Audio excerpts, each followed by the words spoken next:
We can mute ourselves. Yeah, and this person. Off the record. I was gonna say, it's not live, so we can go back and scrub anything that is inappropriate or may lose you funding. Kate for Kate the investor. You left it. I was kind of wondering about that. They're like, please exclude these comments. Yes, statements. People. Sense of honesty for the room only.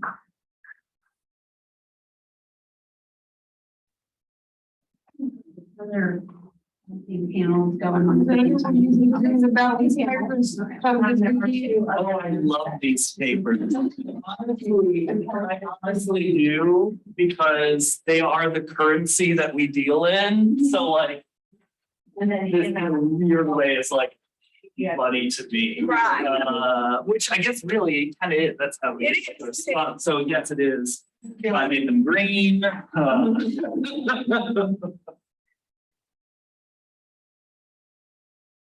What is Hannah's class? Which social media platforms are right for you?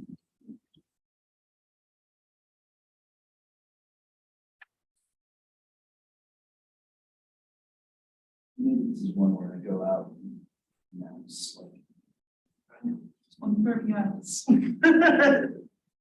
Your burgers, The first session yesterday, everybody was so excited, like networking and whatnot, and getting coffee. I was like, I guess I gotta give an announcement, like.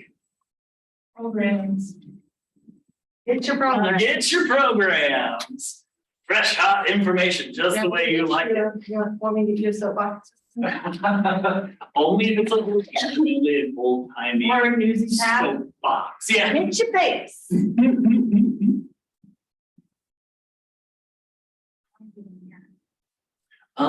So I'm with Mid-Con Public Library. Okay. And I started a little over a year ago. Okay, nice. So you were the innovation there. I always have trouble saying that. I was the only one who started that because it was confusing with the innovation centers. Yeah. So I'm like, okay, not only are we gonna spell it wrong, but we're gonna pronounce it wrong now too. Just so for my benefit, when I hear Yeah. somebody say Yeah. innovation Welcome, center. lady. But And it's- that was completely on me. It is, yes. It is actually, just very recently, its own entity now. It was a subdivision. Great.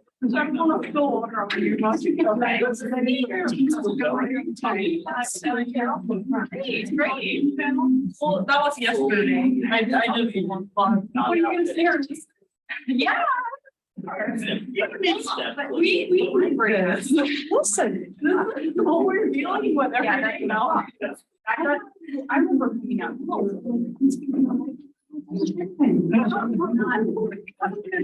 Where do you get a conversation? Yeah, they the same stuff.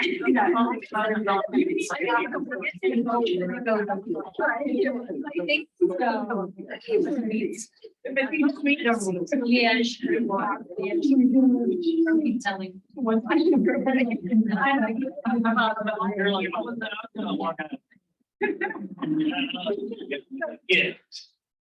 Yeah.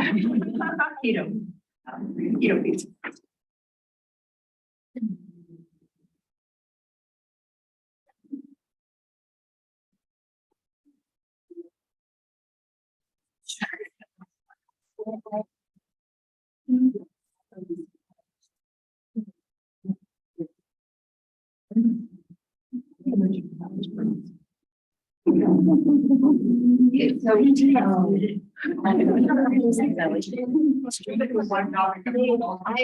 Well, it's not that. I mean, they've had a worker. I go around the panel.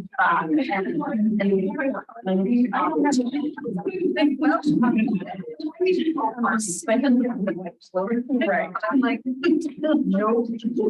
I want to be a. I want everything to be a call. Yeah, national. I don't know about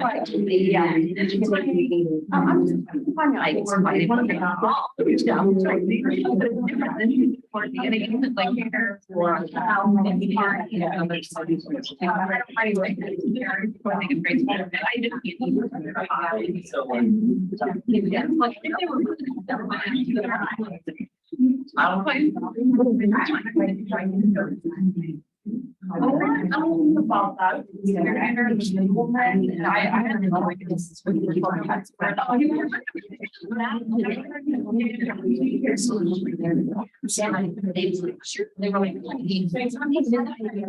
And I saw that there was, so I was like, okay, and I think we did it today.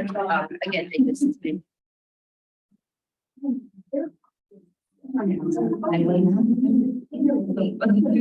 Right.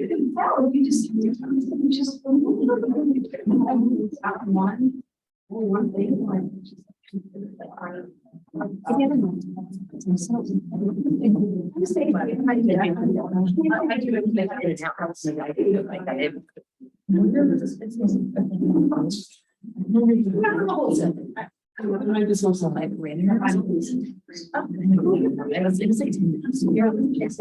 But I'll go in.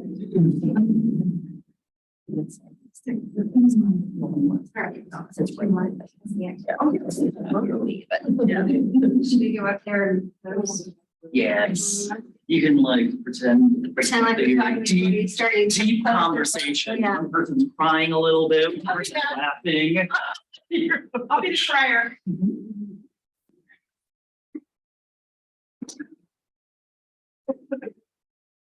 Good. I want to stand. You are. Yeah. First stand. Oh, I see all of you. I feel like we can like there. Yes, We you can can just like stand. be a little bit of a diagonal. Sit. However. And then. Up here. There's a step. I had to lower mine. Did you? So I could reach. Here, do a video, Xander. Like me getting in a chair. There are setting, okay, so when I did my panel yesterday, I was like, just sitting here, messing with the, there is a. You're supposed to be in the picture. Yes, you are. All right, 3, 2, 1, for each of those numbers, I did a picture. Nice. Did it. All right, I am gonna do for the last time today for me, the housekeeping. Your folder, if you don't have one by now, we can still get you one. We got extras, but you know, it's got where the restrooms are. It's got where the exits are. And it has my favorite part. Surveys. Please do. I know you filled out a lot of these, but they go to our sponsors and they tell them we're doing cool stuff. It helps us improve. Casey SourceLink is our host for this panel. Shantae will be moderating the panel. They've put together an excellent group of business owners who have been there, done that, and are so gracious to share their time and experience. So without any further ado, I'm going to pass it on to Casey SourceLink for the work-life balance panel. Wonderful. Thank you, Xander. And hello, everyone. Thank you all for being here today. Thank you, Laura, for stealing the spotlight from my moment. No, I'm just kidding. I'm Shantae Keller. I'm with Casey SourceLink. I am Senior Program and Project Coordinator. What Casey SourceLink does is we get everyone connected to the resources they need to start and grow. So when you're not at a conference surrounded by all of these wonderful humans ready to help you, you can give us a call. We'll make sure you get reconnected to these humans. So my information is available to you downstairs, and don't people at me, I could hear it under your breath. This is also my marketing director, so she's happy that I'm saying things out loud, right? Saying it out loud. So today we're talking about work-life balance. A lot of this seminar you have been talking about the work, right? How you do it, what's the best way to do it. But we haven't talked about the humans involved in these businesses, right? Because we're all working often by ourselves or with a small team, and the balance can be hard for small business owners.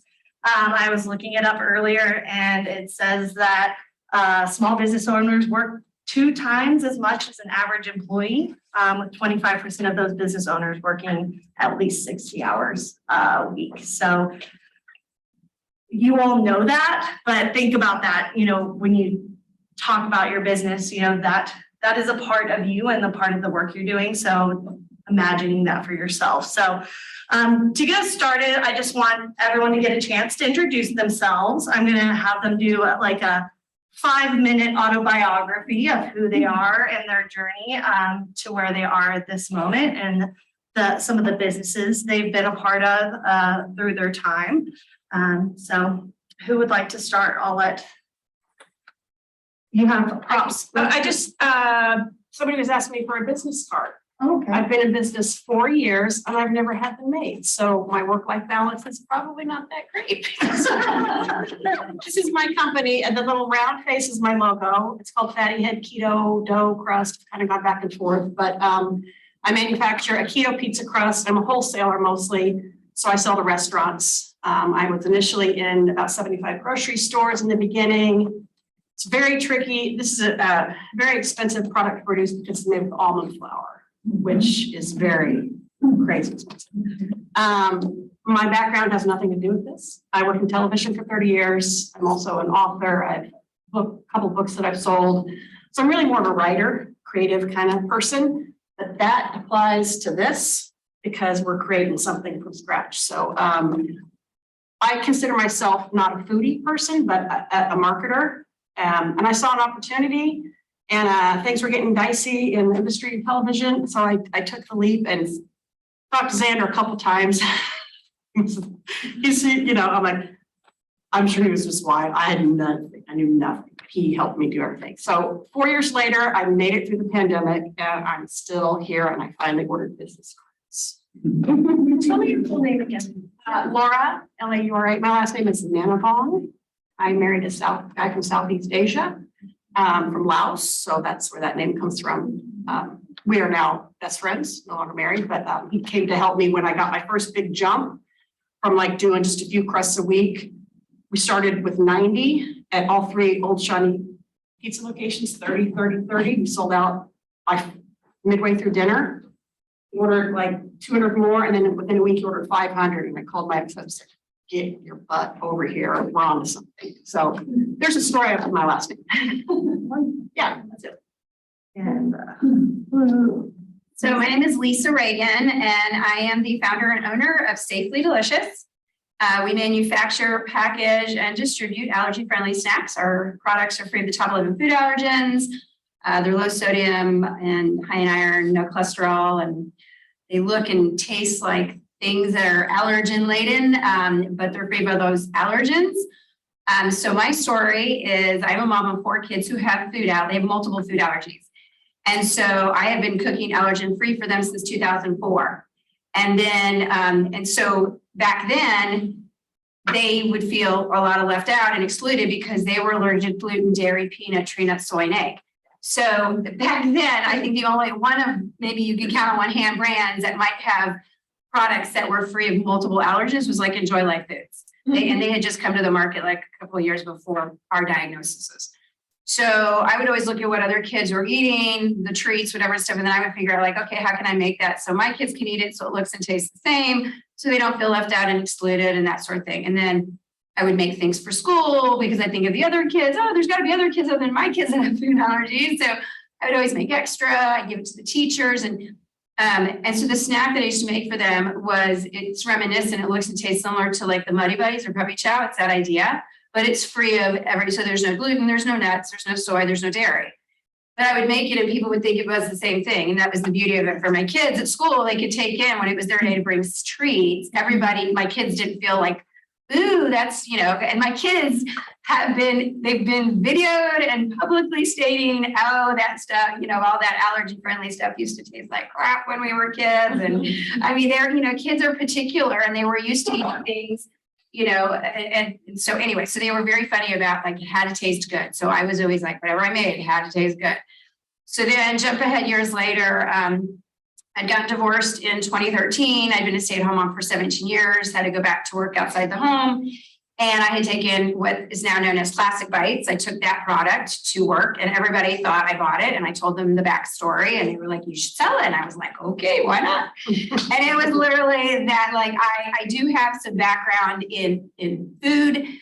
Grew up working in restaurants and at retreat centers since I was a teenager, all into even early married. Like for 10 years, I'd always like either, worked in restaurant or at retreat centers that worked in commercial kitchens. So I was familiar with all that stuff. So, but starting a food business is just, it's like I felt comfortable because I felt I knew just enough to get myself a little bit in trouble. So anyway, so that same day at work, I thought, why not? Let's start it. And I came up with the name Safely Delicious because their products were going to be safe and they were going to be delicious. It was seriously that simple. And then at work, I went online and captured all of the social media, anything that I could, got the website domain name, got everything, all that one day.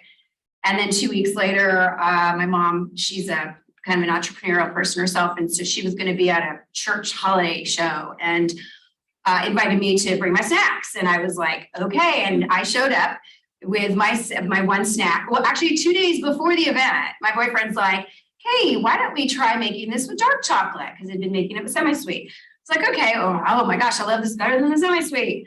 So then so I had two products and it was called Yummy Bites and Yummy Dark Bites. That was the names they were called at the time.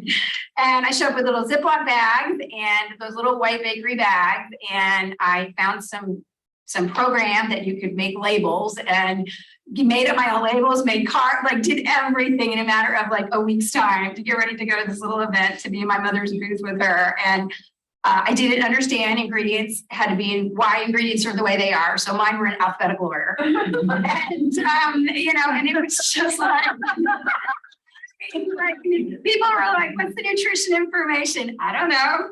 I had no idea. I'm like, I can tell you what's not in it. And I was like, I can tell you what's not in the product. Like I knew what wasn't in the product. And so it took me a while to, during that first year of going to a lot of these events like that. And then I started, the kids would suggest other combinations of flavors. And so then I would make them and I would take them to work where I had a captive audience. I worked at a local church. And so between everybody, my church ladies, everybody in the office, everybody at the school, they became my testers. And so I would bring in unmarked containers of different varieties I was coming up with, different recipes of snacks. And then my kids got the final say, like if they didn't like it, then it wasn't going to go to market. And our Lemony Bites is a perfect example of that because my kids are, by the way, I should say now they're 16, 19, 23, and 25. So this is going back to, they were much younger. How old were they when you started? At the time, well, 7 years ago. So you've been whatever in business for 7 years? 7 years. November 2015 is when I started the business. So just a little over 7 years now. And Brennan, who I guess at the time was 12, he tastes the lemon bites. And I thought, I was like, oh my gosh, this tastes like lemon bars. I'm so excited. Like, I thought, this is a winner. And he takes a few bites and he's like, this tastes like that soap, like lemon soap. And I went, oh, we are not going for that. That is not what I was looking for. And so that one took us about 3 different attempts at reformulating that recipe, taking that, and I take different versions unmarked again to work and have everybody to be in the conference room and everyone's tasting it and tell me what they think and rating. So it was, but that was my focus group.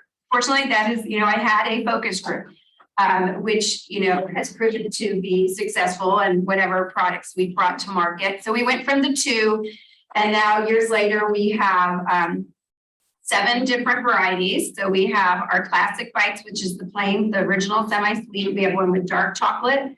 Dark, again, we changed it. So we have Dark Bites. And then we also have Lemony Bites and Pumpkiny Bites. And those are made with white chocolate. And then we do a Minty Bites with peppermint and dark chocolate, a Raspberry Bites with raspberry and dark chocolate, and Mocha Bites for coffee lovers. And how many stores are you in currently? Grocery store wise locally, so with Balls and Costantino's, it's somewhere up in the high 30s, low 40s, something like that. But then there's other businesses locally. And then we have businesses nationally that'll, purchase direct or like through the fair.com website, they'll buy wholesale from us.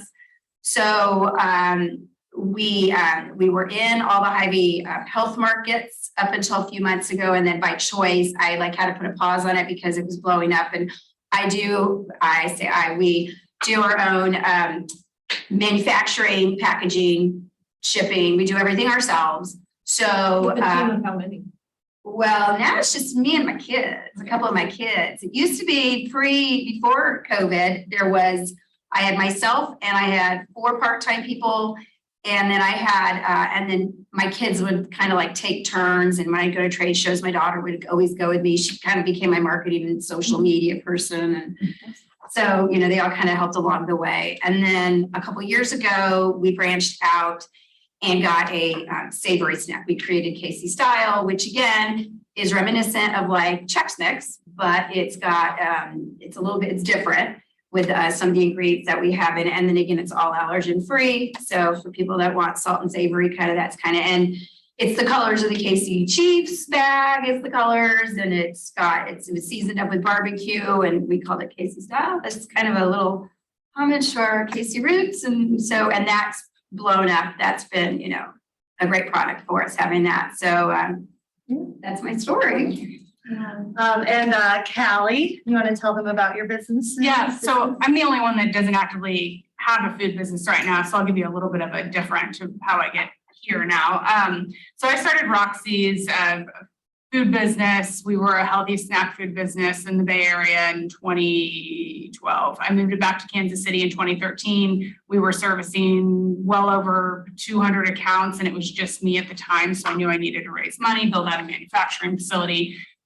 Came back to Kansas City in 2013, built out a manufacturing facility, and within about 5 years, we had over 3,000 points of location, all Whole Foods, UNFI, around 9 to 12 SKUs in Whole Foods. Dean and DeLuca, we were nationally awarded. I am the quintessential story of growing too fast with too many hands in the jar. I had an entire board of directors. I had millions of dollars of funding, and the expectation to grow was minimum 3,000% year over year.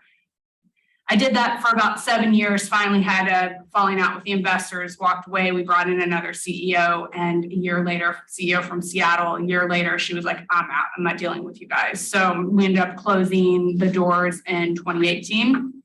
At the same time, while that was going on, I sat on the board for the last year. I was recruited to oversee 2 acquisitions coming from the coast, different industries, but coming into the same umbrella company. So those were coming from Los Angeles. They've had a global sort of presence. So I brought those to Kansas City. We had different sorts of innovation. We had Living Walls. One was Living Wall Company. I did that for about 5 years. Again, pretty significant revenue, employees, and then in the summer of 2021, I was thrown a late stage for cancer diagnosis. So I spent 14 months in treatment, and my cancer came back. I had to go back through treatment. I had a full transplant this summer. I ended up quitting my job because I had seen the trajectory of my life and realized that I could no longer work in that capacity. But I still wanted to be involved very much in the entrepreneurial community. So the marketing director role opened at SourceLink, and they were instrumental in me being able to start Roxy's, to gain funding, to work with SBDC, to have counseling. I sent everybody there because really I don't know how I would have raised money or started that journey. So now I'm able to work with entrepreneurs, but not kill myself, hopefully, at the same time. So that's kind of my story.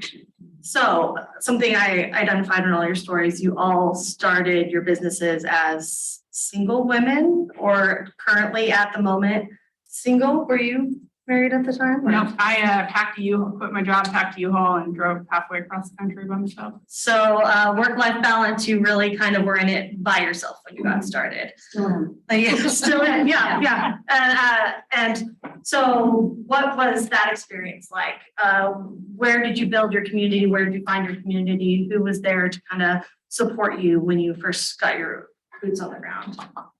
I know Kelly kind of talked about support from the community, but your families or I had support. I mean, I guess I could, like, anyone who knew me supported me, and they were encouraging, and no one really poo-pooed on me and thought it was a bad idea or tried to talk me out of it, fortunately. But as to who my support, like who I could really turn to that got it and understood it, because you'll find that sometimes those closest to you, have, their lenses are a little foggy sometimes, and they may not be encouraging or supporting, or they might be more critical, or they might be more honest than so I started, I got connected with the SBDC over at Johnson County, the Small Business Development Center there, and I got connected with an advisor in early 2017.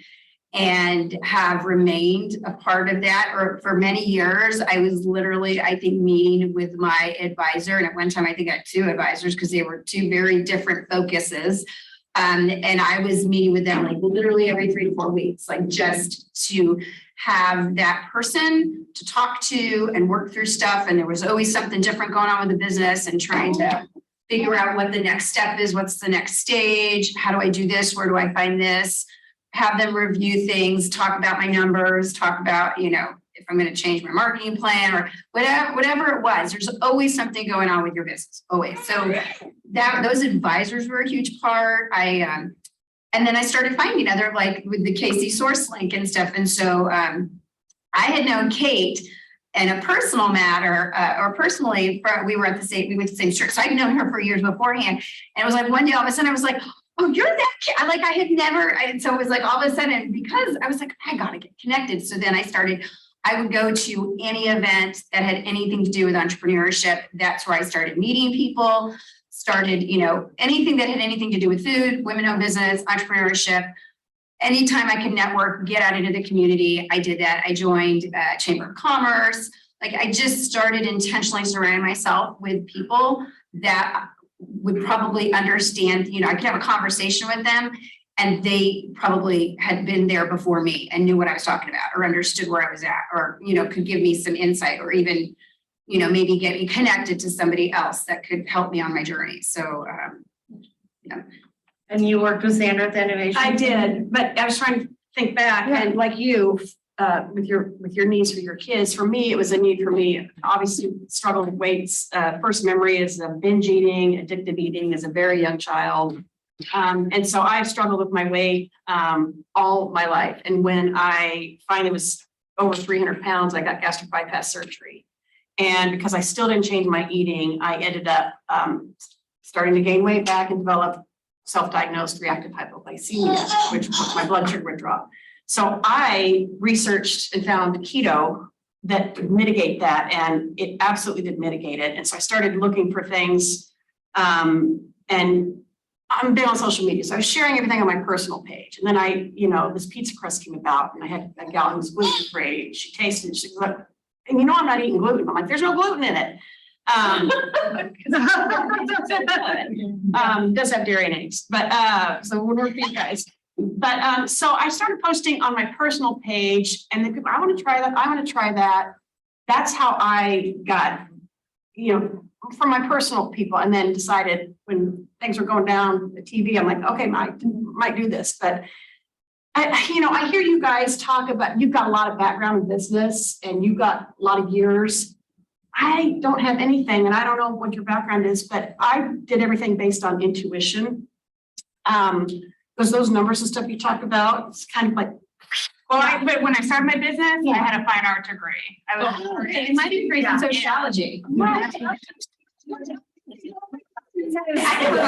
gonna say the only difference is the amount of time. So the amount of time that passed. She just started a lot longer. So it's To me, it's all foreign. You're like, yes, and I'm just saying. Yeah, and the reason I asked about support systems is I want everyone to know that these 3 people had found varying success in doing so well, but really all they had was themselves. So that work-life balance, that can be difficult, and just to see that, that's your foundation of where you're starting, right? Well, and I just wanted to stress, intuition, because I completely intimidated about, I had to kind of get out of my job. So, when you're seeking opinions from people, take it a little bit with a grain of salt, unless you get like 7 or 8 people telling you the exact same thing. It's too salty.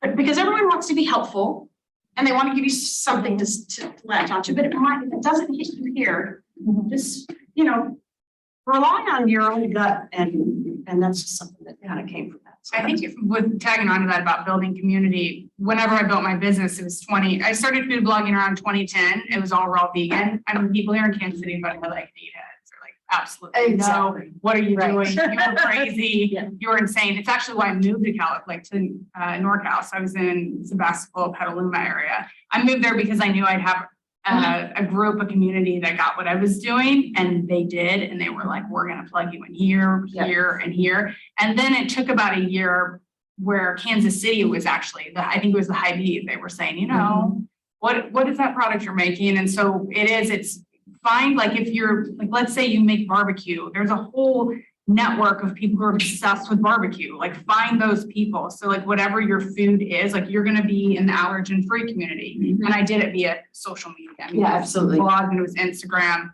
but everything we really owned that we were a raw food product and that we were vegan. Then we started owning other things along the way, but that's really the network that ended up supporting me, I think. And if you're one of those people that says I hate social media, I'm gonna have to learn to kind of like it, because it's free, right? It's free, and the sharing and the tagging and the ability to get your message out there fast without any money is really valuable. Yeah. So I wanted to start kind of with their foundation of who they are, where they've come from, and kind of some of their experiences before we talk about work-life balance. So you guys can see yourselves in where they are and where they've come, right? Can I add something? One other thing that I was thinking of as you guys were talking was that you're going to have rough days. You're going to have days you're going to second guess yourself, and you're going to be like, why am I doing this? Or should I keep doing it? And when you have those days to what Shantae's, what we're talking about, be sure who's your person or persons that maybe it's not family or friends, because like my mother might be my best friend and she's my number one cheerleader, but she's also going to feel hard. And if I'm like, I should not tell her when I'm having a really crappy day and I think I'm about to go under, and whatever, because she's going to be like, it's okay. I need somebody to say no, or I've been there. Let me tell you what I did. Or I understand what you're going through, and they walk with you and don't talk you out of it. I mean, talking you out of it can be a good thing, but it depends who's coming from you, and that's the thing I've learned myself is there's certain people that I know I can vent to, and others that I'm not going to vent as much to, because it will start giving you false or giving you self-talk that especially when you're starting out, and even the business is always going to go up and down. That's just reality. Doesn't matter what business you own, up and down and all around. And so making sure you have that support system that maybe isn't a family or a friend member, I think is important. Yeah, absolutely. So going back to this idea of work-life balance, where individuals starting food product companies, getting out into stores, I was looking up earlier about what work-life balance was, or like the definition, right? And they talk about, having equal energy in your personal life and your business, or when you get done with one aspect of your life, you're excited to go into the other aspect.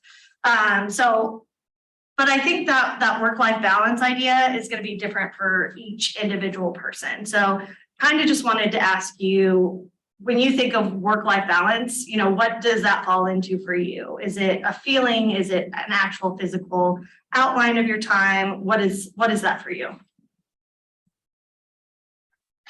I would say now, because I had no work-life balance in my first company, I actually thought that my competitive advantage was the fact that I didn't have kids, I didn't have a husband, I didn't have to cook anybody any dinner, and I could just work all night and every day and do whatever I wanted, and I dedicated all my time. I thought I will outpace everyone. It was the worst decision I've ever made, and I spent a few years kind of rebounding from that. So now whenever I work with entrepreneurs too, I say you have to for me, work-life balance is prioritizing time, blocking it out on your calendar, and it is like you stick to it, like you don't work. And I have to still do it to myself where like I actually don't work on Saturday or Sunday. I will not work. I don't care if you call me, text me, email me, it's not happening. But then I will talk to entrepreneurs and they say, oh, well, that's just not possible. And I'm like, that's cute. It actually is. But every entrepreneur is very good at saying, I can't. And that's just not true. You cannot not afford to schedule out that time. So whether it be nights, evenings, that to me is what work-life balance is not working more than 50 to 60 hours. And if you grow slower, you grow slower. Yeah, the whole idea of work-life balance is never in balance. So I'm, still a single parent with 4 kids, and while they're all older, I still have one at home in high school. And so remembering to, the balance for me to where you intentionally, I have to intentionally, I'm a calendar, I have to intentionally block things. I have to intentionally, if he has a soccer game, I'm that's what's going on this day and that time and whatever, or working hard to, there was a time early on where when I first started Safely Delicious, I was still working that full-time job. So I would go do that Monday through Friday from 8 to 3, go pick up my kids, get them home, dinner, homework, whatever.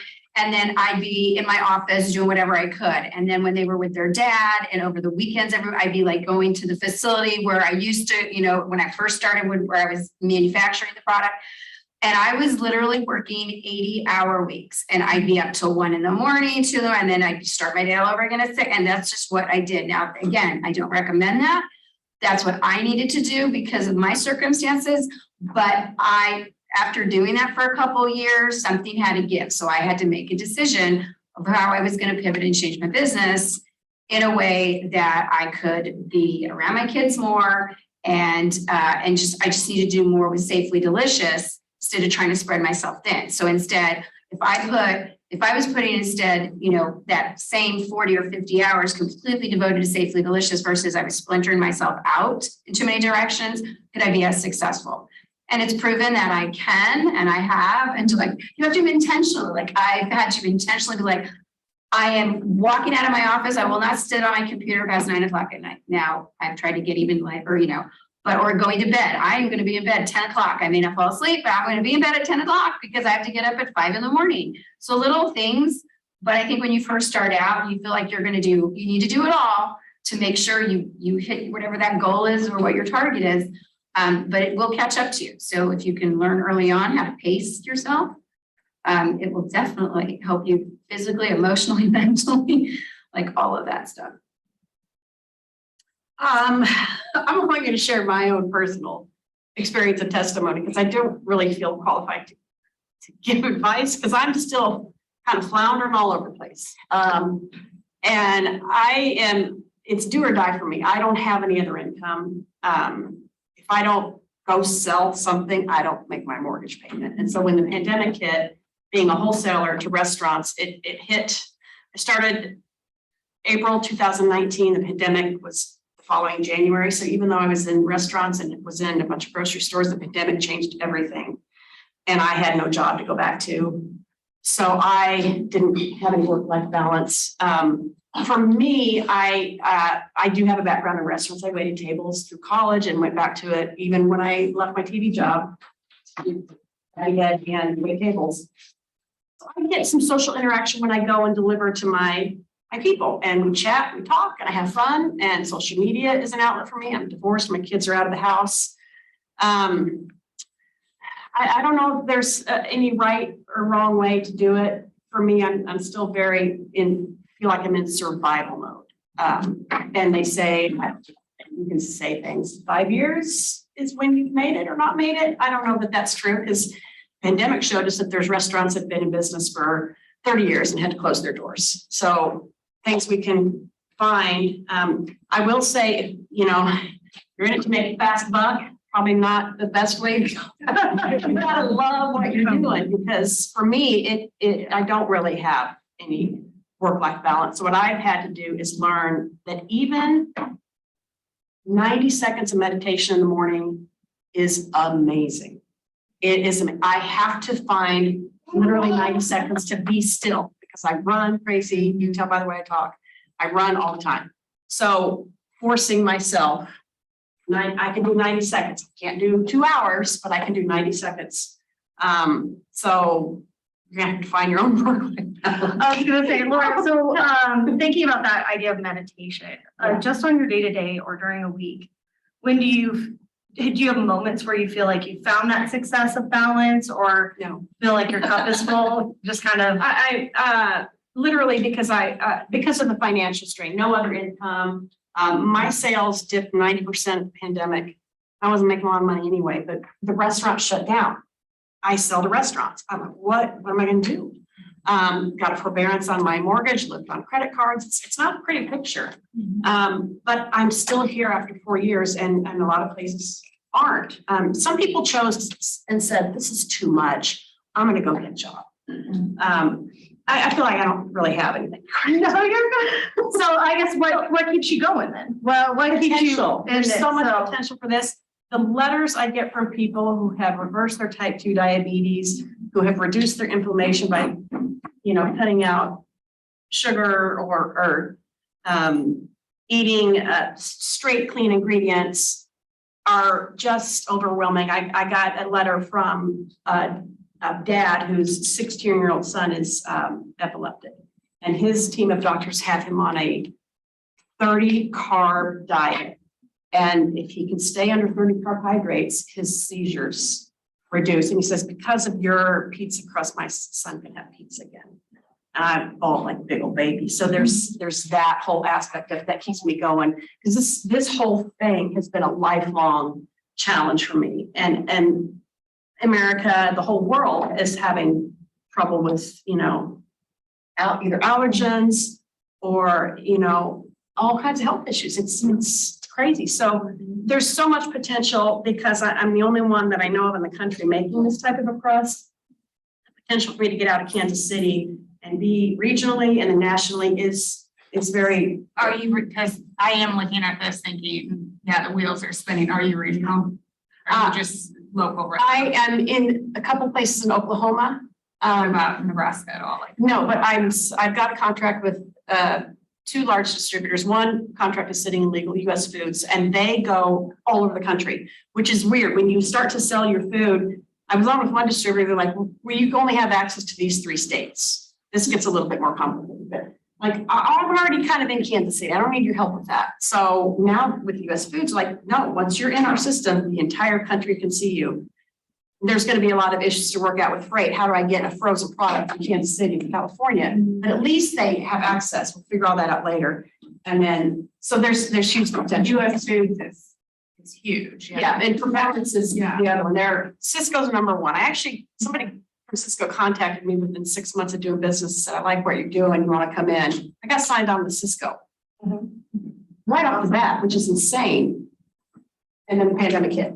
And they scattered supply chain. They couldn't even get olives and napkins for the restaurants. They weren't going to bring a specialty crust. So we all scattered.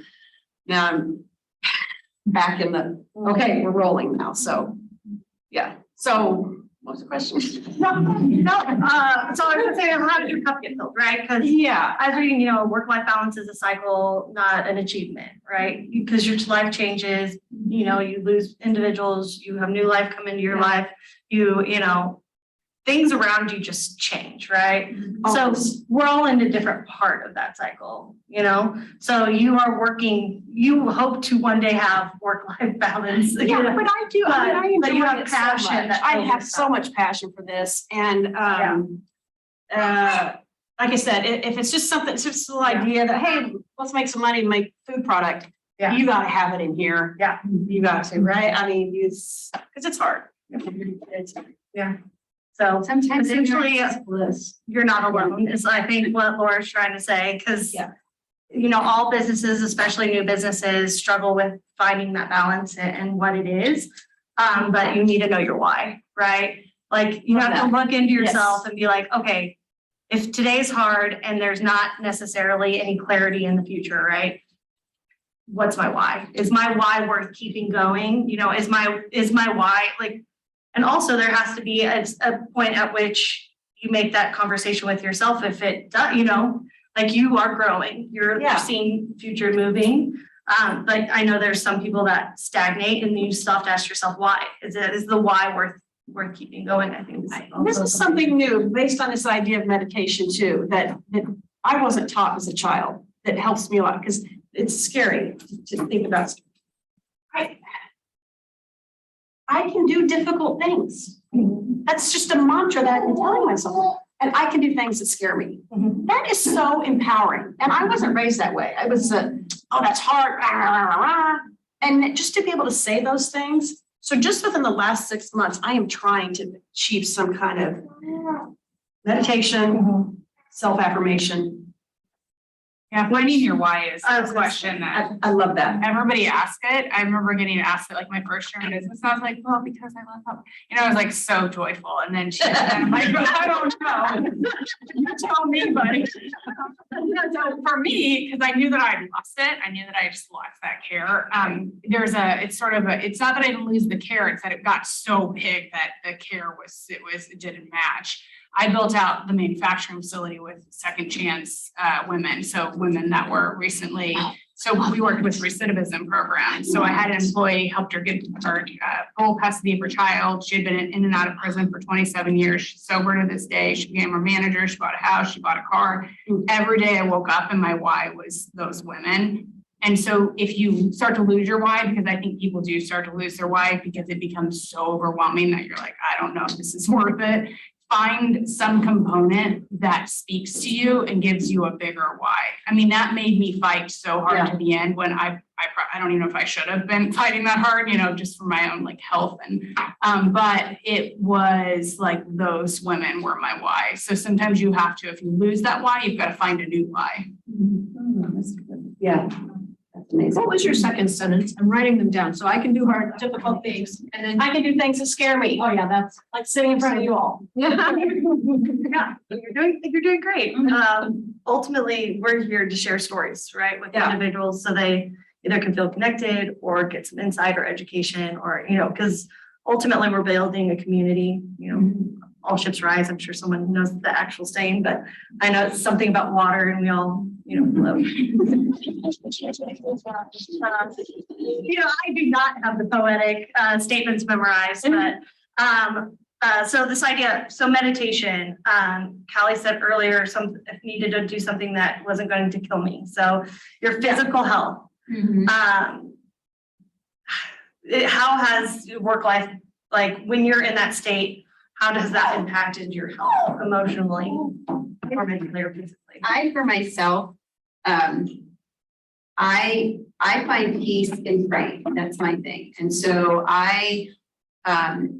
it's almost like it calls me, like when I'm at a crossroad, I truly feel called to go sit in the adoration chapel at my church and just sit in silence. And sometimes, and what I have found and what I've grown in for myself personally, because of the whole mental, like this can be hard mentally, trying to, you know, run your own business, start a business from scratch, and make it successful, is just the idea of learning silence. Like I was always, when my kids were little and like the TV was always on, or radio was like, there was always noise. Something always had to be around me, with me. Like I couldn't be alone.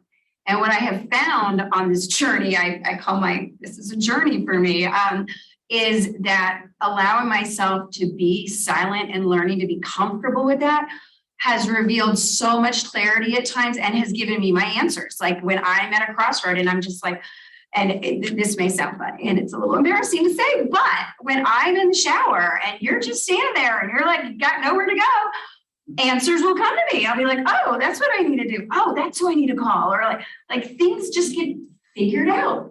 And it's because I've allowed myself to start going to that place of silence and not allowing everything else around me to be so noisy in my space. And so, you know, for me, like I said, you know, or starting in the morning, I've started doing this several months ago where, you know, watching or listening to something inspirational, something that, again, everybody will find what works for them, but whatever it is, what we feed our minds is sometimes what comes. So I was like, okay, I need to have good stuff coming into my mind. I need to read some good books, listen to good music, like think, you know, just finding that's balance. That for me is balancing that, because then that allows me to feel like I'm finding balance with all of my life, because there isn't going to be an equal 50-50. There's just not. I mean, in some days you're going to be heavy over here and low over here. But recognizing that, I think, and for myself, finding ways to create the best balance I can has been hugely helpful. But I didn't start that way at all. Like, it took me time to get to that point.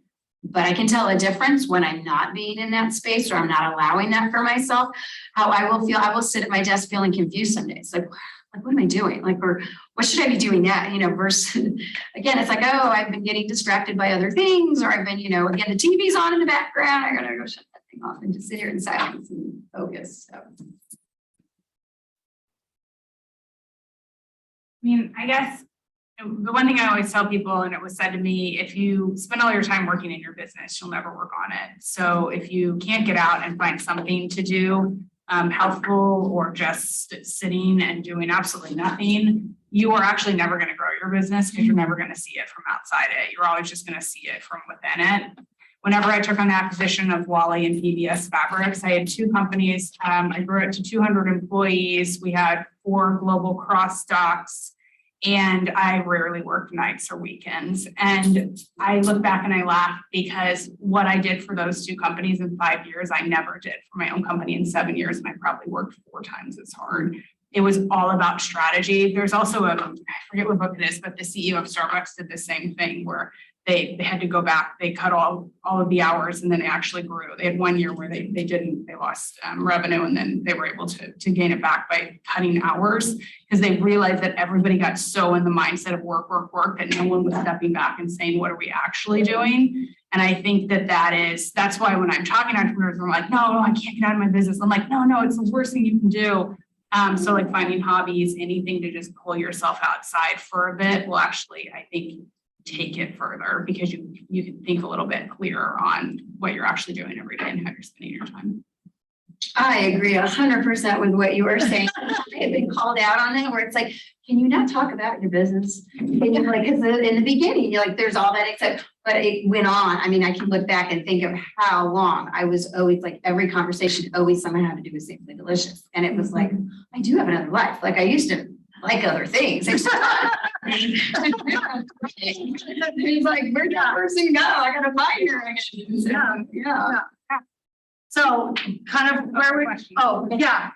You said if you work in your business, you don't work on it, you don't have.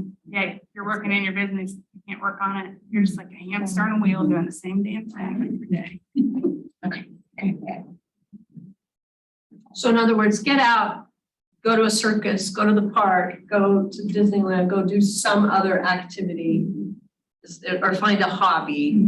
So working in your business, meaning you're never leaving the so-called office of your business. You're never leaving. Go have a life. Yeah, the day-to-day operation. You can't see it from a outward You're perspective. still gonna think about your business when you're working out or at it, but you might think of it a little bit differently. And those moments that actually can save your business might come when your head's just a little bit clearer. And there's a little bit more practical application to that too, I think, because somebody has told me that too. I'm like, what do you mean? You know, I gotta make it. You know, I've hired on a couple of contractors to physically do that work so that I can go, I'm not going to a circus, but I'm going out and trying to make these connections and get these distributor deals, which I can't do when I'm in the kitchen all the time. So that's a little bit more practical application of getting out. You know, you need help once you've got a product to make the dang thing, so you can get out and grow the dang thing. So that's a little bit different. Well, and I think it's figuring out where your strengths are and where your weaknesses are, or less strengthful. You're less strong in that area. And then finding someone or group, so whatever, like finding that. Because I've tried to do it all and have learned that there are things I'm not as great at as other things. And it has set me back many times, and it has caused my business to struggle many times, because like you said, I know where my strength is out there. Yeah. And yet, yes, I'm still manufacturing, but there's other parts, like the money part. not my strong suit, but I wanted to manage it and do it. I mean, I was doing everything and finally hired a bookkeeper. And I should have done that right off the bat because I had made such a mess thinking I knew what I was doing. And so, yeah, so little things like that, like right out, you might in the beginning, you do because of financial reasons, feel like you have to do a little bit, but find like when you can get other people to start doing the things that you're not as strong at yet. So will you clarify when you, because I'm very much this way, Mm-hmm. and it's because I enjoy the art in it and I like learning and all of these things, but there comes a point when it's foolish. Right. So I have not yet hired a bookkeeper. Mm-hmm. And so will you clarify for me, when you first turned over those reins, and what did you assign your bookkeeper to do and what were you still, how did you? Well, even what I still do right now, I think it is just because we're not like so huge and, but I started using QuickBooks, self-taught, which is scary. So then I did set up my SKUs. Well, there was a lot of things I didn't do right. So when I went to hand it over to her, there was a bit of cleaning up that needed to be done. And we talked through it and spent many hours going through it and helping. And so then what she does is she has access to all of my accounts and can balance and, it's like checks come in. So the only thing that I still have my hands in is like because I go and do my own direct distribution to the grocery stores. So those invoices, I create my invoices. And then when the checks come to me, I will put it as received check. Like I'll do that part of it. But she's like on her and she sees my bank statements. She sees all that stuff. And so she's able to balance things and she can, see what I've matched the check to. And she can, reconcile and she can do all that kind of stuff for me. The paying of bills, again, I don't have a ton of bills. And when I have to order product and ingredients and stuff, I just have to do it myself. So there's some of that. But there's lots of opportunity as we keep getting bigger that I will start giving more, like, here's my list of bills and here's, she's got access to the account. She can go ahead and start paying things based on, budget or whatever. But initially, And how did you find a trustworthy one? I just heard a horror story yesterday, and so I'm just. So I've had a horror when someone suggested I go to Upworks and find somebody there, and I found someone there, and she blew my books up, and I had to spend thousands to get it fixed with someone else. And that was a big learning moment in the business. But I am a member of the Innovate Her KC Women's Group. And so I put a message out into our private, so there's they have their public Facebook page, and then they have the private group, for that, for members, but anybody can be a member. But I posted a message in that saying I was I needed an accountant or a bookkeeper. And so several women, kind of threw their name in that and said, I do that, whatever, or I know, or this is who I use. I was asking who do people use. And I talked to a couple of people and found the perfect person, and she's been perfect. She's been awesome. So to join that group, You just Just go to Facebook. Yeah. Search Innovate Her and you can click. So, Yeah. and that's kind of part of your community and networking and finding the person that's right for you, because who may be right for you may not be right for someone else. So. And there's some people that are better at certain types of businesses than others, like some bookkeepers, maybe they prefer, retail types of businesses or, maybe they do food it should all be the same, but some may be having more strength or preferences of the type of businesses they want to work with. So those are the kind of things to ask them too, like who are the clients and types of businesses they work with? Do they have a preference? They may not, and that's great. And, so. And have you all hired employees at some point or hired professional support staff or? I have an accountant, but as far as people to manufacture, kids, ex-husband.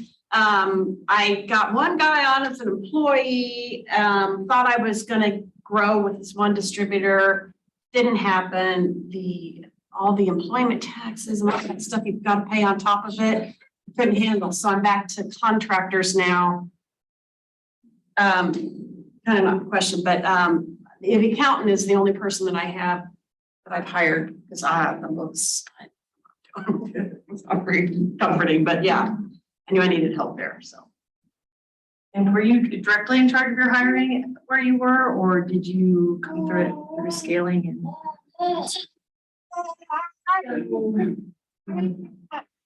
It was just me, and then I started hiring. When I moved back to Kansas City, got the initial funding, started with bank funding and bought some high-end machinery. Then I started hiring kitchen employees. Reggie Chandra was an advisor of mine, and he said, take all of the activities that you do every day and tie a dollar amount to it. And that is the low dollars are what you need to farm out first, because what I found was I was doing a lot of the low dollar activity, and so therefore I could actually do the high dollar activity. So that would be like creating new SKUs, because we were already tied in, or sales, et cetera. And so that's how I always hired was, and so I actually held on to accounting and bookkeeping for quite a long time. My investors told me like, you are not allowed to do this anymore. And then we went to a pretty large company, and it got completely messed up. Like, I was a better bookkeeper than a huge bookkeeping firm here in Kansas City. Now, our account was amazing. We used CBIZ, so, and we had to have a large account, like a CBIZ to do our accounting. But the bookkeeping was always, it still annoys me. We also hired a COO who couldn't manage books either. It's amazing how you, the business owner, typically knows your books better than anybody else. Even if numbers aren't your thing, like, you learn to know those numbers and you learn to be really good in your own business when it comes to numbers. So I actually didn't farm that out till later on, because I considered it a high dollar activity. Little things though, like whenever I hired my first kind of like assistant type role that did a little bit of, everything, she would pay the bills, and she would collect all the invoices or the checks from vendors and scan them in. So it was still in-house, but she would do it. I wasn't scanning in checks. So I also found that some of the number activities could be done by just someone else that you trust. You can just teach them. So when did you guys know that you needed help or decided that you needed to hire?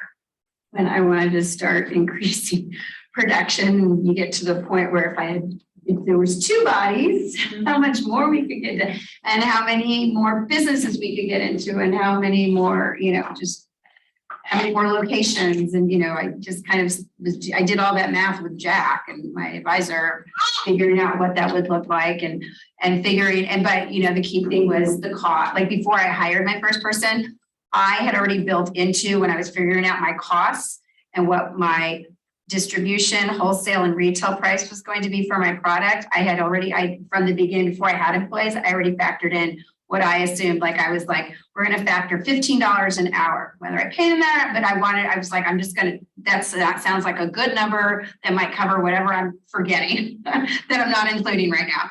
And then we actually, so I hired the one person. She was part-time, and I had her, like I said, I had my kids that would help me as needed, but it had been me by myself for most of the first 2-3 years. And then, like I said, and then I had this mom who, she was a customer, and she kind of offered herself to me, and I was like, I would love it. I could so use a person to come in. And she kind of became not just helping me with production, but would help me. She helped me with all kinds of different things for the business, which was great. And then she knew somebody, and so then we had another person, and then she knew someone else. So, at some point and then I knew some. So then I had like 4 part-time women. And they didn't all work the same days sometimes, but it felt like for a brief period of time before COVID, I could start doing the more important things. Like, I had people, I could go to trade shows, and there were people there still doing production, and everything was still going along, and sales were still happening, and I could go do the bigger stuff. And then COVID happened, and one by one, they all started falling, so back to, as somebody said, just back to the basics, back to my starting point.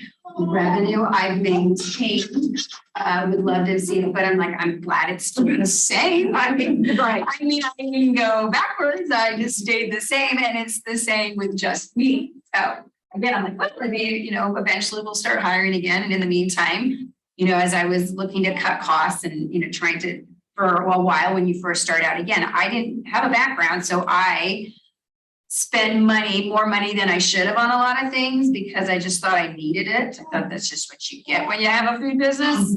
And, or because of my lack of buying power, I had to pay a lot more for things. So that also really impacted me significantly. So I think this past year, like I said, we started in 2015, I just was working on my taxes for last year. And I think we're actually going to see a black number instead of a red one at the bottom of the P&L sheet. And I'm like, oh my gosh, how did we do that? And it's like, I mean, so like, what did I not do last year that we, and there's a lot of it, I mean, I kind of, as her and I were talking through it, but that's a great feeling. Now, was it a big number? No, not at all. But it was the alternative 2 years ago. It was a big red number. Like it was big. It was like a high 5 number, big number. That's a big number to be, when you're not that big a business. So, over time, you start to look at where your money's going and you start making different, smarter choices.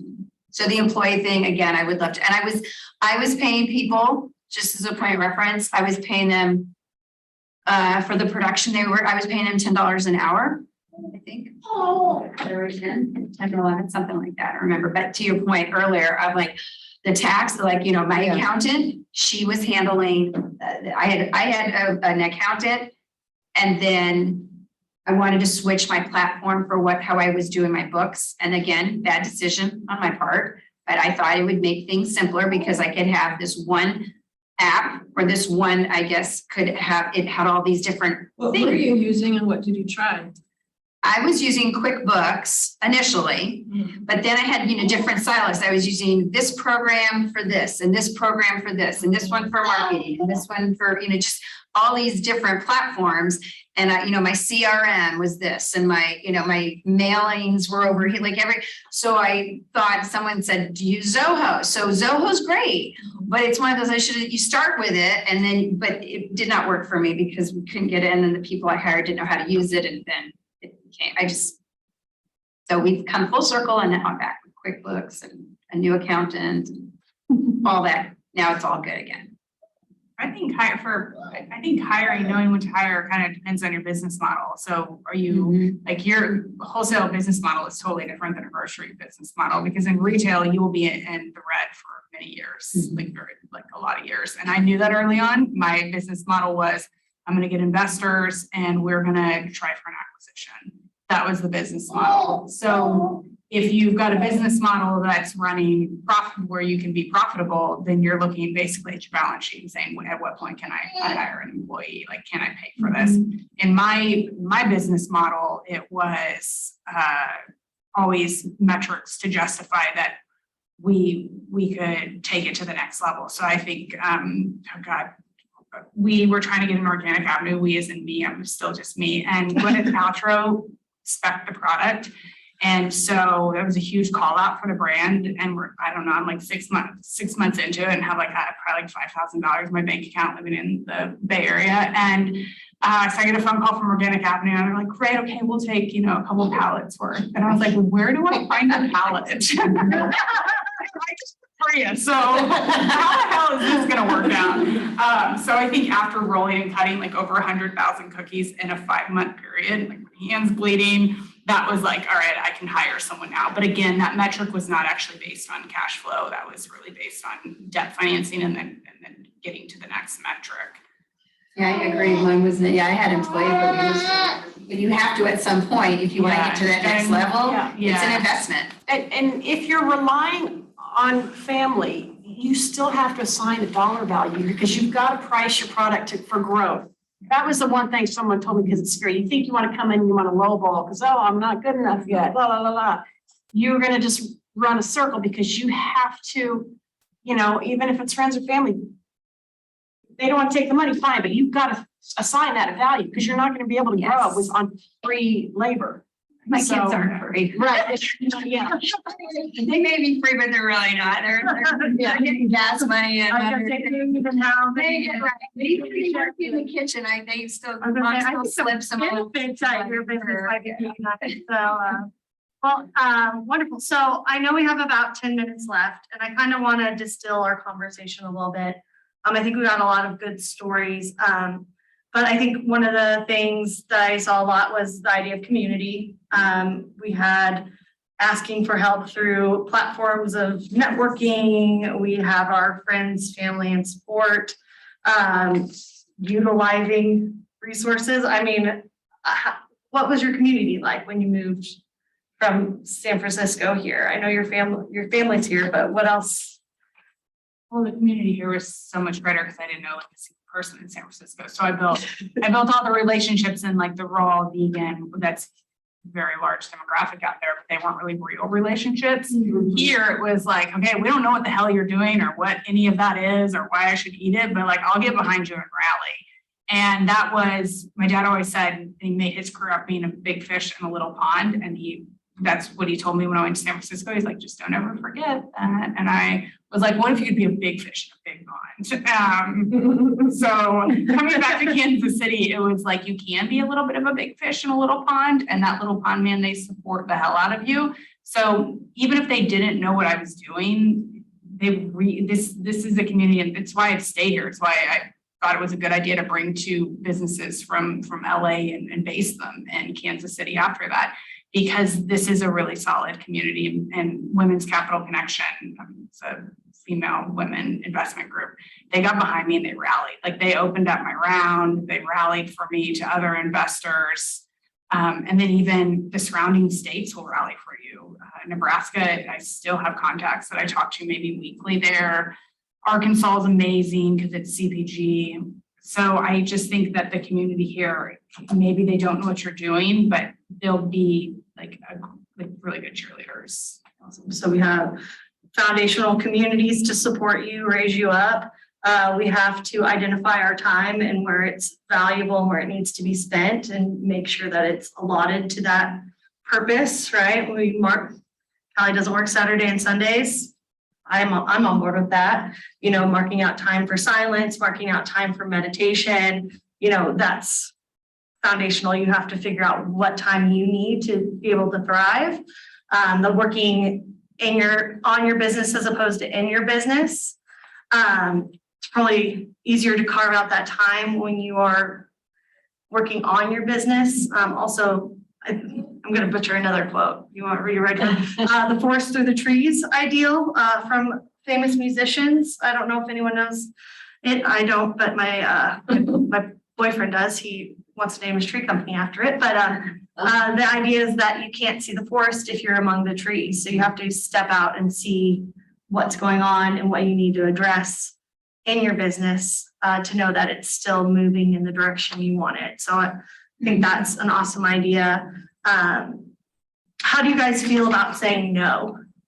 I've gotten really good at it. Someone told me that a long time ago, that if you say yes to, what was it? It was something, the idea of saying no, then you can't say yes to something else that maybe is more important. Or so, you know, it was just, I was always a yes. I wanted to do, like anybody could ask me to do anything. I was always the head volunteer. I just always felt this need.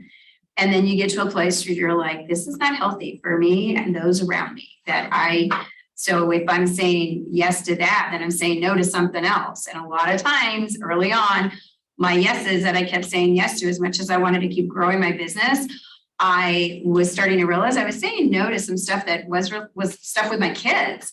And that really started to hit me, because I'm like, the whole reason I started this was so that I could be self-employed and do all this self stuff. And I had this, you know, wanted to help others, help other kids. And, you know, I mean, it was all coming from this great place, but at the same time, I was forgetting, you know, that doing this, you know, I needed to start saying some no's so I could say some more yeses to the people that mattered. And that's why I was doing this in hopes of, you know, being able to support my kids, not miss my kids. So, you know. And I just recently learned when you say no, you don't have to over-explain yourself. Yes. You can just say, thank you for thinking of me. I'm really busy right now. Or that's even explaining, but I always felt like, oh my God, I need to tell them all this stuff I'm doing. I feel guilty because they're trying to, you know, they want to interview me and da da da da da. And I'm just, oh, thank you for thinking of me. I'm busy. Bye. Bye. But you know, that need to constantly justify your decisions. Just I'm busy taking care of myself. Yes, that's part of those. Now's not a good time, but thank you for thinking of me. Yes, Yeah. short and sweet. And then you're not having to explain yourself either. It's just now's not a good Because then time, but thank you. Like, but some people do, like, sometimes, like, I'm a person who, I don't like saying no, I really don't. It's hard. And so the only way I got around it was by, I took no, yes, and busy out of my vocabulary. I took busy out a long time ago, because if you just say you're busy, you have no clue what you're actually doing. So busy is not a word in my vocabulary. I am prioritizing X, Y, and Z, so I can't do this. But I took no and yes out, so I always am very aware of what I'm agreeing to and what I'm turning down. So I will have a thoughtful explanation, but it's not, I don't feel like I'm justifying what I'm turning down. I just like getting in that practice, so I know what I'm turning down and what I'm bringing into my life. It's really helped me kind of prioritize. And I think I don't really look at it as like trying, that's how I do it. And it's helped me. I don't see it as saying no. I just see it as prioritizing my time differently. And some things don't fit. Yeah. I have a question. Did you pay yourself from the beginning, or how did you decide it was time to step away from your like 9 to 5 to start your business, or did you go all in, or how did? Really even, I don't even understand what that term means, pay yourself. There's different ways you set up, whether you're an LLC or you're an S Corp or something where you are required to take something, right? Owner contribution? Something, yeah, that's what I do. It's called an owner contribution. I just transfer money out of my business account into my personal account because I don't have a job. So there's certain, see how much I don't know, but it's okay. But there's certain times when you have to pay yourself. And in an S corp, There you go. Yeah, and then an LLC, you can pay yourself $1 or 1,000, or you can take So is everything. owner contribution taxed differently?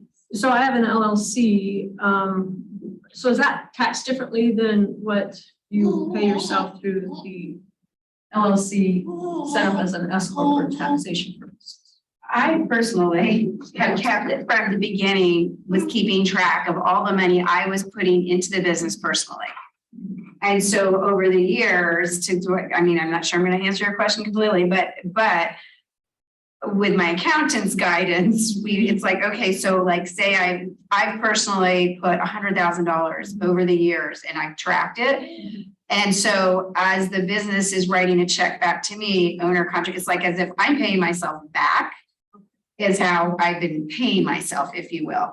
And it just so And just It a just disclaimer, no one here is a tax This is professional. right. This is not advice you take. Right. We're taking this is just a conversation amongst individuals. If you need help with your tax and your legal, there are support organizations out there to help get you set up, and they can definitely answer these questions in deeper detail. To come back to your question, I went all in with my job, and I do not recommend it. I always tell people to do a little bit of both, because and I'm working with an entrepreneur right now who she was a Broadway actress, and then she had a podcast at the same time, and she loved doing podcasts, but she wasn't relying on it for income. So COVID hits, and Broadway closes down, and she's like, crap, I've got to try this podcast. Revenue, it's gotta really, and that she even says like it's totally different game. And I'm like, it's a totally different game. And so I think that if you move a little bit slower, it takes the like early on are some of the most important decisions you'll make. And if you're under pressure to bring in $1, like you might make some stupid mistakes. Like I did. That's why I grew so fast, because I was making stupid mistakes because I needed that money.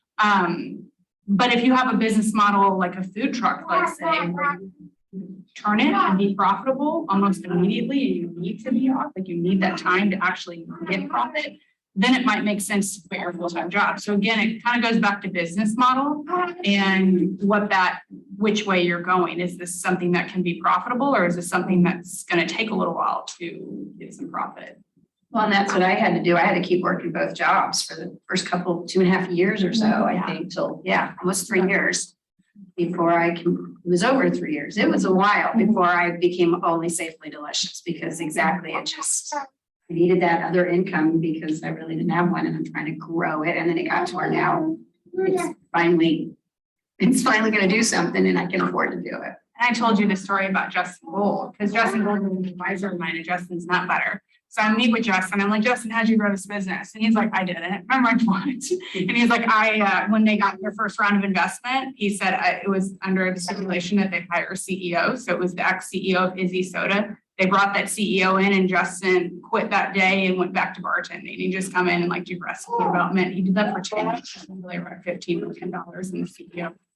Cancer and then passed away. So Justin's like, and then I'm the CEO. So I thought that was a pretty incredible story of one, like they ended up getting acquired for over $50 million of somebody who recognized that he was a bartender. The whole time Justin's Nut Butter is growing, none of us know that Justin is bartending and that's how he paid his bills. So I think like that's a cool story because we all think like go all in, like that's the only way to make it work. And the most successful, peanut butter acquisitions of all time is bartending. So hearing those stories, I think makes like humanizes us. And we have another question. Yeah, I just had a quick question. You had touched on it a couple times, but how do you know when your company is growing too fast? That's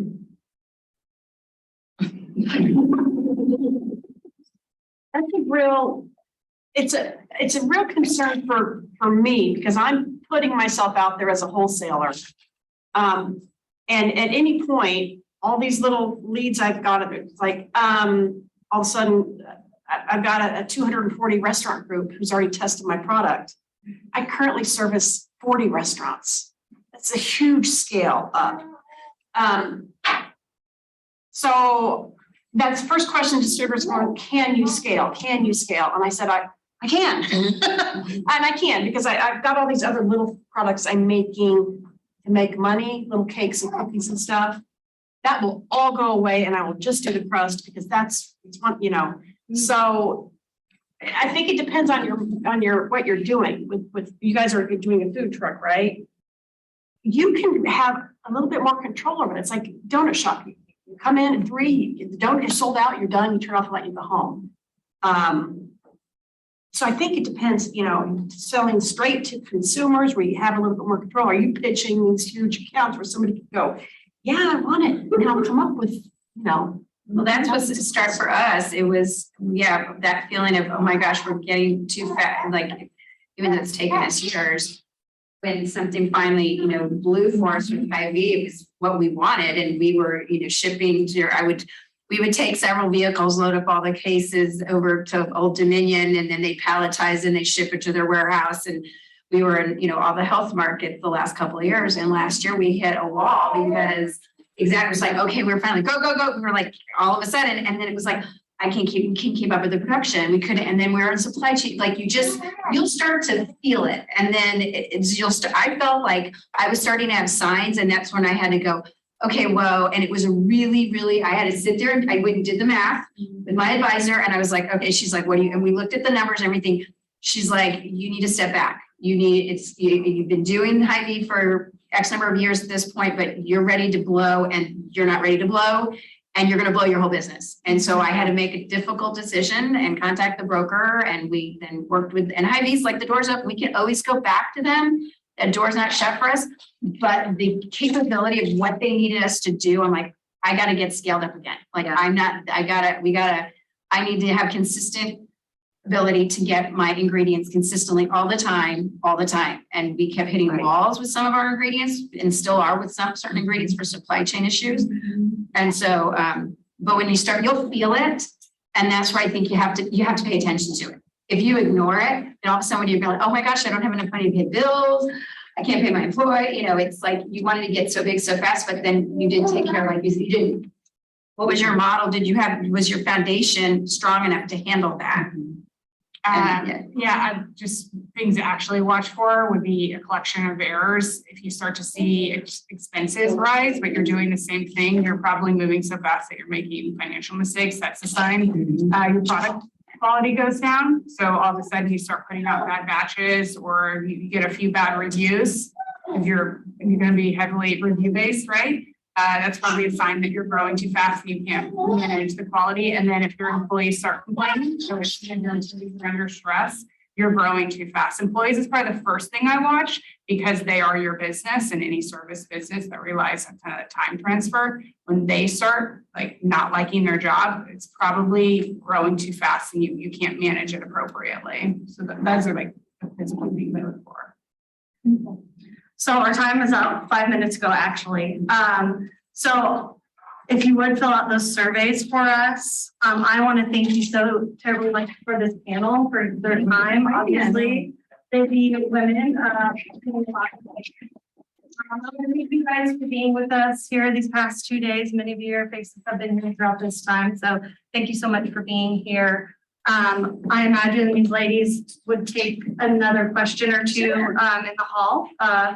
If you There's still. nothing in this room, so. Oh, well, okay. If you have another question, I imagine they'll take.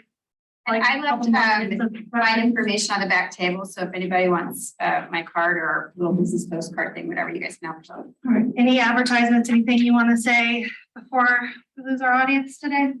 I've learned a lot. I feel like we're in these different stages each, and I'm like, you're like, oh, see, that's where I'm like, and you're like, I learned so much listening to you. Yeah. So thank you. You know so much. I know. I'm earlier. It's like your 3 points you just made. Was Yes. like I'm like that's you're hitting nail on the head, because that's exactly those were the things I was seeing do. All of those things. She used to write a book. Didn't have the reviews. They had the employees that were starting to push back and get a little whiny and I'm just like I don't know what to do. Like But you don't see it until you're like, I'm through it, right? Like I Yes. lost it. And I'm like, how did I spent so many years beating myself up? Like, Yeah. how did I do it? And where did things go wrong? So I'm kind of, that's Yeah. probably why, is because I'm sadly looking back Embrace on your it. mistakes though, because I've had guys, they measured the wrong thing and he got so mad because he ruined a recipe. I said, you know what? I could have told you 1,000 times to do it that way, But now but you did it. And so it's a learning experience. So give yourself some grace too, because we all The need that. Midwest is like very, when we would make big mistakes, I'd say, if you're gonna make a big mistake, make sure you make it locally because they will forgive you. Like, let's not do this in California. So that's another great thing about Kansas City is they're far more forgiving to local businesses. And so that is a huge pro. You don't want to be making mistakes, but if you do, like, don't freak out. People get it. well, and some of the biz, so like the Hy-Vee, local Hy-Vees, like I started just walking right into health markets and asking for the health market manager. And I had my folder that had all my marketing materials and price sheets and just all my stuff and bag of samples, whatever, and just went directly into stores, and then Ball's Food. That happened because I was at a trade show and they were there over in New York. And then the Costantino's was just, but I guess my point is to feel comfortable and not afraid to just go after it. Like if you do have a product that you want to get into the local stores, they love local. They really, really do. And they will support it. So even though, we were in Hy-Vee, like 5 local Hy-Vees for about a year or so before I met a broker who her focus was lots of other businesses, but she only dealt with Hy-Vee. So then she was able to, work a deal and get us. And so then we were now just doing the distribution center, and it was all the health markets. But just walking into them or, calling to talk to, anybody with the Ball Foods and Costantino's, those people too, Queens, McKeever's, any of these privately owned, locally owned, if you want to get into grocery stores, they welcome, that they're very good about that. So this is exactly what I need because of the diagnosis that I've just recently received. My question is, like it says, no preservatives. Do you have emulsifiers of any kind that you use, like Olathe? No, because that was soy, there's no soy. Right, okay, or any of the, so what is your shelf life for? It's a year. And so I don't, do they do food testing here? Yeah. K-State? So yeah, so we had years ago, oh yeah, because we used the K-State up at in Manhattan, though. We used the lab over there. So we initially sent our products there, and then they were able to help me with nutrition information and shelf life testing and all that kind of stuff. So I had kind of done again my own little, poor man's version of like, I would make it and package it and put it on the shelf and then test it. I made like that and then we tested after. Like that's what we do. It was good until 6 months. I did a little hand heat sealer and it was good for 6 months. And then, but then we're gonna be in the grocery stores and I'm like, I need that to be a little longer. So then that's where, and I had become part of From the Land of Kansas. So that's another fabulous organization for you to be part of if you're food manufacturing or any type of any manufacturing business really. From the Land of Kansas. And so they, they're closely associated with K-State and the Kansas Department of Agriculture, all that kind of stuff. But they were the one, through them, I learned about K-State and their food science lab and that whole thing. And then they tested it and they were like, if you nitrogen flush your product, it'll get you to a year shelf life. And the guy was like, he's like, it'll actually be longer than a year, but you're good to say a year.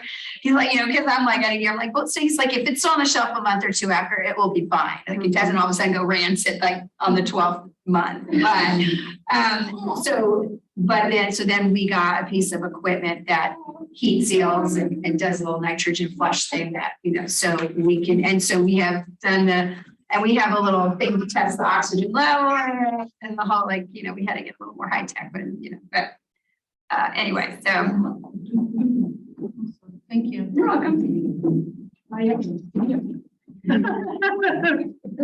I've seen you for innovations in your party. Oh, we did some of the. Right now.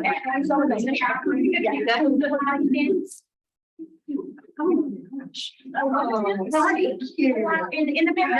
I feel wherever he asked me to go. So that's probably. Okay, yeah, innovations. I've been there forever. I'm sorry. What stands on? Okay. And so there's another innovation. I never see that Raven. I'm sorry. I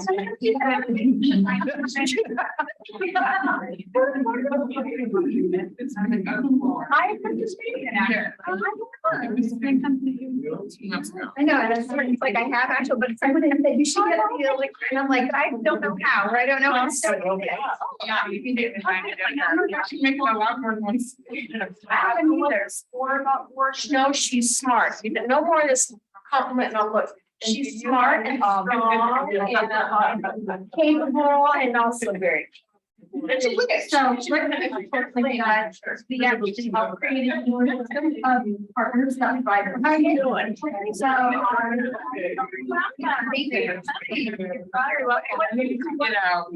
We're good to make things. I'm 4 hours. Yes. Yeah. Okay. Any other needs you have? And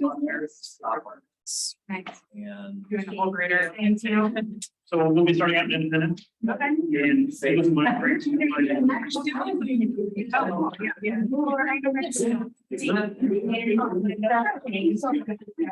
it's probably, I don't know. they got 2 more sessions. Change the logo. I still change the world a lot. Yeah.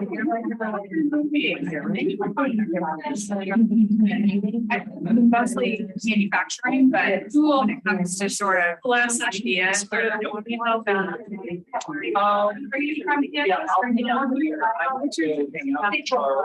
his program, which is starting like right now. Actually,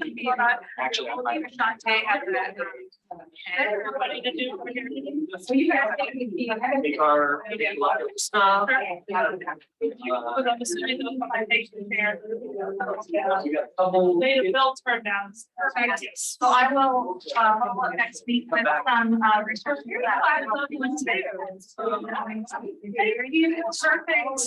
Thank you. Awesome.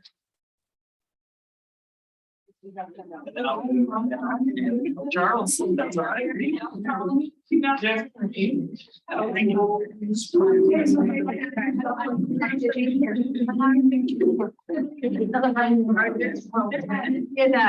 Thank you, with like all the different wineries and all those different